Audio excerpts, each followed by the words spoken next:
What's going on, guys? Welcome to another Hive Good Reviews. Today I'm going to be talking about Thor Ragnarok, which I saw last night, and I love this movie. It's so good. It's definitely the best out of the three. I I consider Thor: The Dark World to be the worst out of all the MCU movies, in my opinion. I didn't like Thor: The Dark World at all. In my opinion, it's the worst out of the MCU. And there have been a lot of MCU movies over the years. I mean, Phase 1 is so much different than what we are at now. And the whole thing is blown up, and it's much bigger than it was when it was the first 6 films. The first 6 films were very self-contained and didn't feel like we were going anywhere. Like, I mean, we were going somewhere, obviously, but like it wasn't gonna be this big. Like, but now that it's this big, there's just I don't know if this is like the 17th one that we've had now. I haven't kept up with how many there are, but Thor Ragnarok, such a fun movie. Taika Waititi did such a good job directing it. The humor in this movie is so funny. There were a lot of moments where I just laughed so loud, like in the theater. There were a lot of moments where I felt like I was bothering people because I was laughing so loud, you know.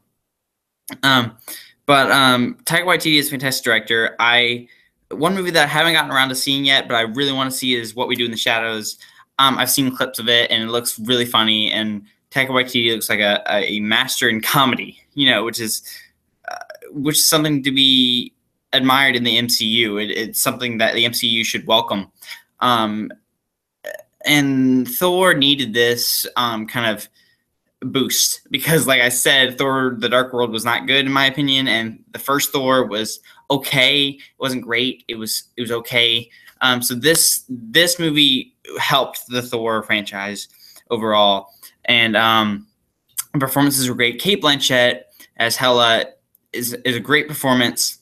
Kate Blanchett is one of my favorite actors, and I've said this before, not in any of my videos, but I will say it. Kate Blanchett and everything she does, no matter if it's a bad movie, her performance stands out because she's my favorite actress, Kate Blanchett.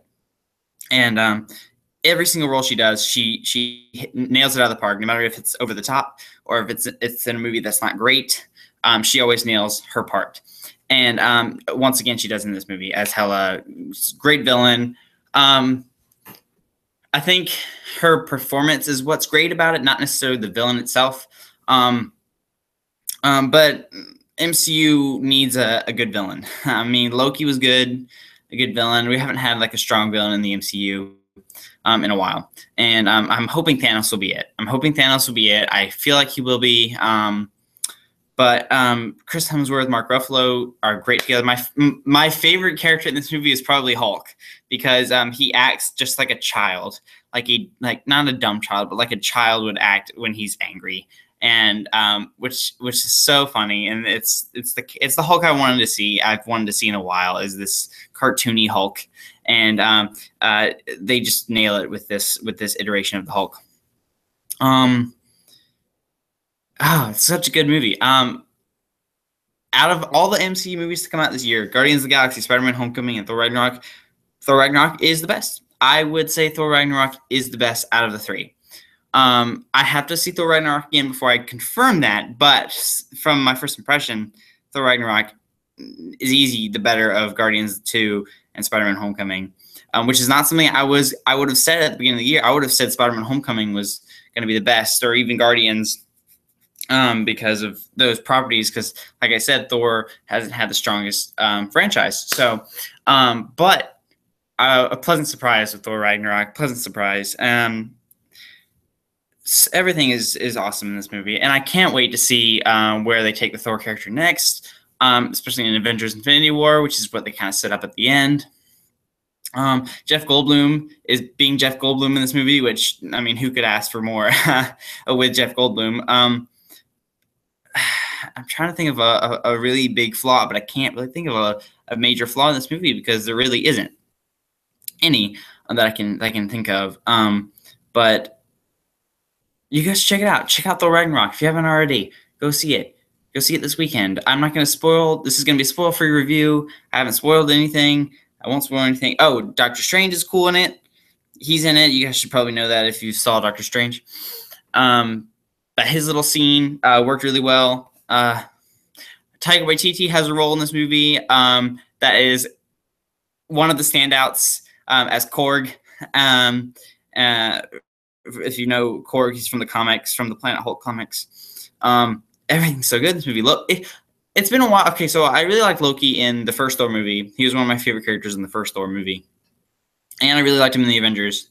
But since then, I didn't really care for him in The Dark World, or I feel like he was in another MC movie besides those three, but I can't think of it. But I didn't really care for his character in Thor: The Dark World. I felt like it was just like, okay, he's good now, sure. And this one, I'm really starting to like him again as a character. It has a lot of nods to earlier MCU movies, and it brings comedy to his character, which is always welcomed, like I said, in the MCU. So yeah, that'll be it for my Thor Ragnarok review. So go see it if you haven't seen it, and stay tuned for my Walking Dead review that I'm planning on doing on Monday. Wednesday, I don't know. I don't have a plan yet, but I will figure out a plan for Wednesday. So stay tuned for that, and I will see you guys on the next review.